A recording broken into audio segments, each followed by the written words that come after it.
ভুল মানুষকে বিয়ে করলে জীবন জাহান্নাম হয়ে যায়, এটা বইয়ে লেখা থাকে না, এটা বোঝা যায় দুপুর 3টার ঝগড়ার পর, যখন রাতে খালি পেটে একা ঘুমাতে হয়।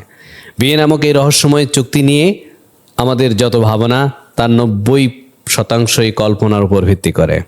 চেহারা, মেকআপ, হাসি এসব দেখে মনে হয় এই মেয়েটাকে বিয়ে করলে জীবনটা অনেক সুন্দর হবে, কিন্তু সমস্যা হয় তখনই যখন সেই মুভির শেষে ভেসে ওঠে to be continued in family court. চলুন একটু বুঝি কেমন মেয়েদের বিয়ের পর ডিভোর্স হওয়াটা কেবল সময়ের ব্যাপার।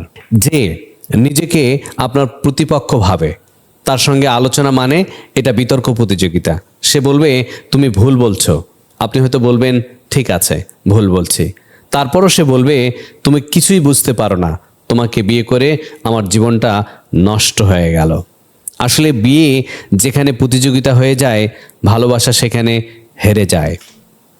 দ্বিতীয়, যে মেয়ে ভাবে সংসার মানেই বাকি জীবন আমাকে কন্ট্রোল করা হবে, এই টাইপ মেয়েরা সাধারণত বলে আমাকে স্বাধীনতা দাও, আমাকে প্রশ্ন করবা না, আমি কার সঙ্গে কোথায় যাই তা বলার দরকার নেই। ভালোবাসা আর স্বাধীনতা একসঙ্গে চলতে পারে যদি সম্পর্কটা সম্মানের হয়, কিন্তু সম্মানের মুখোশ পরে যদি যা তা করা হয়, তখন স্বাধীনতার নামে যা হয় তা হলো সম্পর্ক বিনাশ।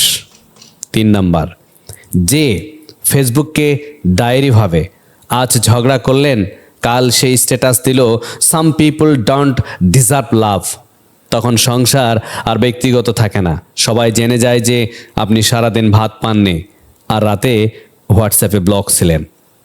4 নাম্বার, যে রান্না করতে পারে না সেটা শেখার আগ্রহ রাখে না। রাঁধতে পারা জরুরি নয়, কিন্তু যখন কেউ বলে আমি তো মডার্ন, রান্না টান্না আমার কাজ না, তখন বোঝা যায় সে সংসার নয়, সারা জীবন রেডিমেড লাইফ চায়। 5 নাম্বার, যে তার পরিবারের লোকদের সম্মান দেয় না। বিয়ের আগেই যদি আপনি দেখেন মেয়েটি তার মাকে ধমক দেয়, বাবার কথা শোনে না, তাহলে আপনার পরিবারের জন্যেও তার হৃদয়ে জায়গা থাকার সম্ভাবনা খুবই কম। যে নিজের গাছের শেকড় কেটে দেয়, সে অন্য গাছের যত্ন নেবে কিভাবে? 6 নাম্বার, যে বলে ছেলেরা মানুষ না, এই একটা লাইনে বুঝে নিতে পারেন তার ধারণা অনুযায়ী সব ছেলেই খারাপ।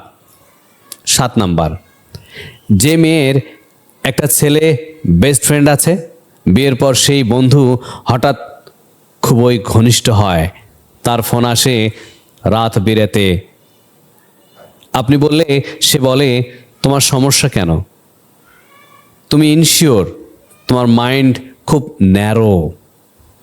আসলেই ভাই আপনি ইনসিওর না, আপনি একজন স্বাভাবিক মানুষ যার বুকের ভেতরে একটা প্রাণ আছে, তাই জেনে শুনে এসব সহ্য করা যায় না।